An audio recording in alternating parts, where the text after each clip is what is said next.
Buenas tardes, soy Yolanda Vanegas Reinales. Estamos haciendo esta grabación como requisito del Seminario de Filosofía Medieval de la Universidad Nacional Abierta y a Distancia. Tocamos en esta oportunidad el tema de Santo Tomás de Aquino, vigencia y desmitificación. Lo fundamental es entender la época en la que él se mueve. Es una figura de la que se habla mucho, pero que hay un velo de cierta negatividad, no solo en torno a su figura, sino también a su pensamiento. De todas maneras, es un actor a quien le toca vivir una etapa medieval. Vive él en la época, en la Edad Media, por ende, muchos de sus conceptos corresponden lógicamente a esa etapa en la que se desenvuelve. Es una figura que, si bien se aventura a tratar ciertos tópicos, no puede traerse como una camisa de fuerza a esta época, como un calco que vamos a hacer a nuestra realidad. Querer copiar los conceptos de él en un entramado como el que habitamos es difícil. Francisco Ruiz Buzón, por ejemplo, es muy enfático en señalar que debe evitarse el anacronismo en aplicar de manera absoluta lo que plantea el sabio, porque esto nos llevaría a perder la oportunidad única que es de entender el pensamiento de Santo Tomás de Aquino.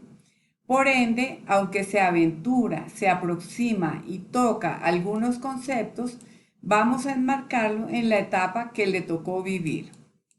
La política, estudiando lo que era el comportamiento de gobierno. El plano epistemológico, que incluso se da el lujo de revisar de manera directa a los griegos, fundamentalmente al pensamiento aristotélico, y plantear una alternativa que no tocamos en esta presentación porque hemos querido enfocarnos en un ámbito y volvemos a usar el término apasionante para poder entender la propuesta de Santo Tomás de Aquino. El tema teológico también fue uno de sus fuertes y sigue siendo referente gran parte de ese pensamiento, y su nombre es guía aún hoy en día, sirve a muchos colegios y a muchos seminarios. Y finalmente, el pensamiento filosófico, donde se aventura, a dónde llega. Hay en Santo Tomás de Aquino, y lo vemos en esta diapositiva, un entramado de una época muy confusa, muy oscura si se quiere, aunque esto se señala de una manera injusta y peyorativa, donde empieza él a desarrollar algunas ideas que pueden confrontar al pensamiento tradicional y que esas ideas han quedado en el pasado, pero podemos traer a nuestros días. Tenemos que vislumbrarlas y contemplarlas. Lo más curioso que hemos podido encontrar a lo largo de esta investigación concreta y pormenorizada sobre Santo Tomás de Aquino es el planteamiento de una teoría del Estado.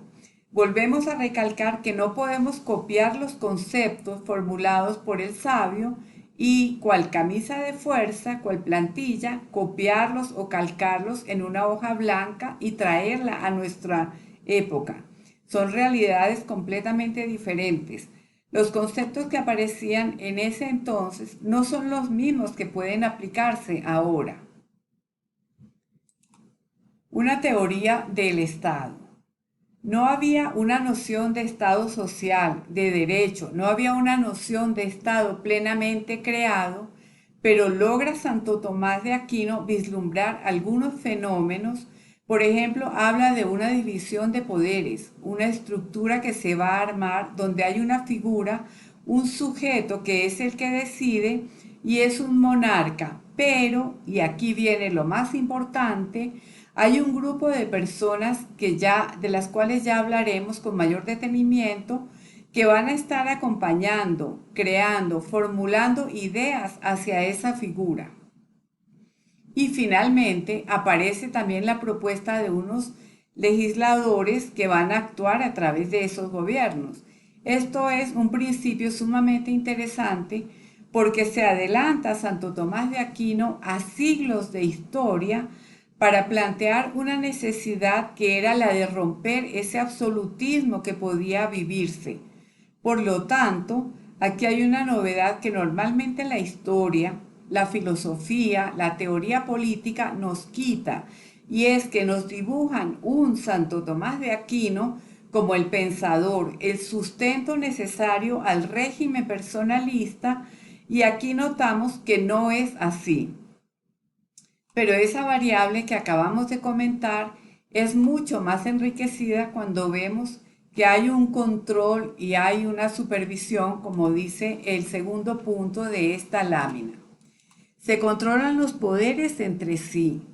No hay una relación de subordinación, hay una relación de control, de fiscalización, de cooperación para que se puedan hacer las cosas, donde cada uno de los actores tiene unos sujetos que le dan, lo dotan de esa capacidad para actuar, de poder irrumpir, de poder estar con él. Junto a ello, el tema electoral. Hablar de elecciones en la Edad Media, sí. Santo Tomás de Aquino juega con una variable muy interesante que es la de proponer que hay un sistema de elecciones que garantice la pluralidad, un concepto tan hermoso de la contemporaneidad que ya él asoma de cierta manera para que puedan entrar con fuerza personajes de distinto origen, de distinta tendencia, de distinto comportamiento para asesorarlo. Incluso, y cuidado con esto, pareciera soltarse por allí la variable de la posibilidad cierta de elegir al gobernante. Y una frase, una idea que reposa también, que es el derecho a la rebelión.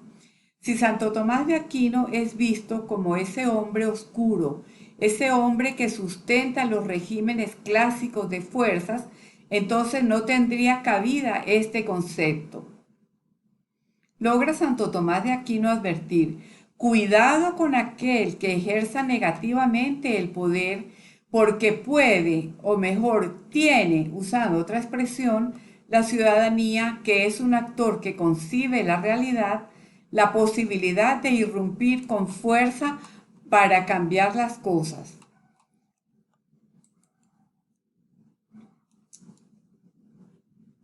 Hablamos ahora de la teoría de Estado. Dentro de esa teoría de Estado, que nos hemos aventurado a llamar, existe una noción también contemporánea, el bien común. Todo lo que ha de regir a un mandato tiene que ir de la mano del mayor beneficio posible para cada uno de los actores. Plantean incluso, y Sabine lo sostiene, una magistratura o un fideicomiso de toda la comunidad. Eso es el gobierno. Y continúa diciendo el escritor: como su súbdito más íntimo, el gobernante está justificado en todo lo que hace solamente porque contribuye al bien común. Entonces, esa idea contemporánea de que el bien común va más allá de la suma de los bienes particulares reposa en una idea tomasina, según hemos podido entender y descubrir, en la que la sociedad tiene que convivir sobre la base de la equidad, el respeto y a la integridad, a la legalidad. Esa noción tiene cabida en el pensamiento y, como habíamos dicho, y lo manifiesta también este punto de la diapositiva, el segundo punto, las leyes y la razón tienen que imperar. Las leyes tienen que ser las leyes razonables para esgrimir, para disminuir o atenuar cualquier tipo de discrecionalidad que se quiera aplicar. Y todo eso por una razón muy básica: la humanización. Si se aplica el bien común, si se sueña con la posibilidad cierta de cambiar la realidad, tiene que entenderse que el hombre, por su condición humana, dispone de una capacidad digna. Pareciera que el hombre Pareciera que hablamos entonces, en cuanto al hombre, de los derechos humanos y del ciudadano. Pareciera que nos tenemos que venir a la Revolución Francesa, a la Proclamación Universal de los Derechos Humanos, y que un hombre que se enfrentara a un modelo absolutista y dijera que el hecho de ser persona ya le da un carácter especial, es un elemento que por sí debe ubicar en un plano de mayor aceptación a Santo Tomás de Aquino. De todas maneras, como indicamos en esta diapositiva, hay que formular una advertencia. Cuidado, Santo Tomás de Aquino no es un calco para la actualidad. No es traerlo y tratar de adaptarlo al pensamiento moderno. No, es una figura que debemos estudiar, que debemos entender, que hace falta redescubrir y leer de manera sistemática. Como decimos en esta diapositiva, oportunidades de reinterpretarlo. Es la oportunidad para hacerlo, para buscar el origen de los conceptos políticos, de entender dónde estriba la necesidad de tenerlo como pensador. Agradecemos que hayan prestado atención a este video, que hayan podido seguir la presentación y, más allá de exhortarlos a que disfruten el pensamiento de Santo Tomás de Aquino, es que lo entendamos, que entendamos su aporte y no lo veamos como algo que podemos aplicar ahora, sino simplemente como una piedra del pasado que puede ayudarnos a entender el presente, sobre todo reivindicando su figura y dejando atrás ese velo de negatividad con el que siempre se ha vendido al gran sabio. Para esta presentación, para esta investigación, usamos, entre otras referencias, los artículos de Francisco Ruiz Barzón. Además, utilizamos un trabajo publicado en la revista Riva Agüero sobre el derecho penal, los aportes de Santo Tomás de Aquino a la epistemología moderna, y usamos además Historia de la teoría política de George Sabine. A todos muy buenas tardes. Las imágenes que hemos traído a la presentación son extraídas de internet. Muchas gracias y buenas tardes.